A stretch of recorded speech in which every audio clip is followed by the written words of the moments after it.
পুলিশের সংস্কারটা একটা কন্টিনিউয়াস হচ্ছে। আমরা দেখবেন এই কিছুদিনের ভিতরেই আমরা এখানে পাইলট একটা প্রজেক্ট নেওয়া হয়েছে। আপনারা সবসময় বললেন জিডি এবং ওই এই মামলা পুলিশ নিতে চায় না, এই জন্য এটা অনলাইনেই দিতে পারবে।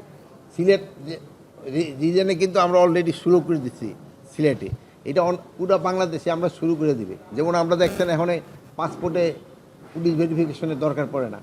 এইরকম এই ইসের জন্য আপনারা এই জিডি করতে, তারপরে করার জন্য, ওই মামলা করার জন্য আপনাদের থানায় আসতে হবে না।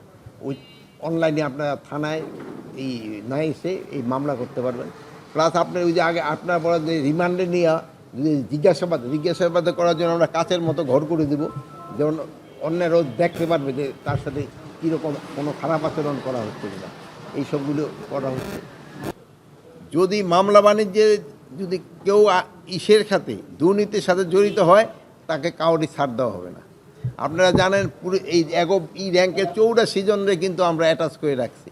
প্রায় আমার মনে হয় 30-40 জনের মতো আমরা বাড়িতে পাঠাই দিচ্ছি।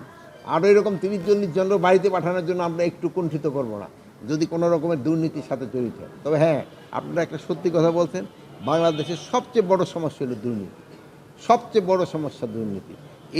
এটা আমাকে রন্ধে রন্ধে ঢুকে গেছে। এটা যদি আমরা কোনো অবস্থায় একটা কন্ট্রোলের ভিতরে আনতে পারতাম, তবে কিন্তু দেশ অনেক অনেক আগায় যেত।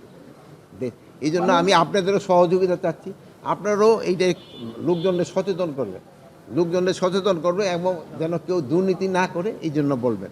যেমন আপনারা এই জন্য যদি সবসময় সত্যি সংবাদ প্রকাশ করেন, তবে কিন্তু লোকজনে এই দিকে কিন্তু হবে। অনেক সময় আছে আপনাদের ভিতরেও যদি আবার কোনো মিথ্যা সংবাদ হয়, তো মিথ্যা সংবাদ হলে এই দুর্নীতিবাদরাও পায়, আর পার্শ্ববর্তী দেশগুলো সুবিধা পেয়ে যায়। ওই একটা খারাপ সংবাদটি তারা বেশ করে রিপোর্ট করতে পারে। একটা ইনভেস্টিগেশন কমিটি হয়েছে তারা হয়তো রিপোর্টও দিয়ে দিবে, হয়তো চিফ অ্যাডভাইজারের কাছে 3 জন উপদেষ্টারে মিলে। ওখানে যদি তারা দোষী সাব্যস্ত হয়, তাদের পানিশমেন্ট হবে, আর যদি তারা নির্দোষ হয়, তারা ছাড়া পেয়ে যাবে। কী হতো আগে হয়তো 10 জন 15 জনের নাম থাকতো, আর কতগুলি বেনামে দিয়ে পুলিশ মামলা দিত।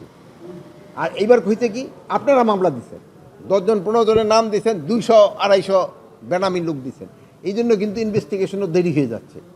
এই জনগণের কতগুলি অনেক, হ্যাঁ, এর ভিতরে অনেক দোষী আছে, অনেক নির্দোষী লোকেরও আপনার সে আসামি করে দিচ্ছে।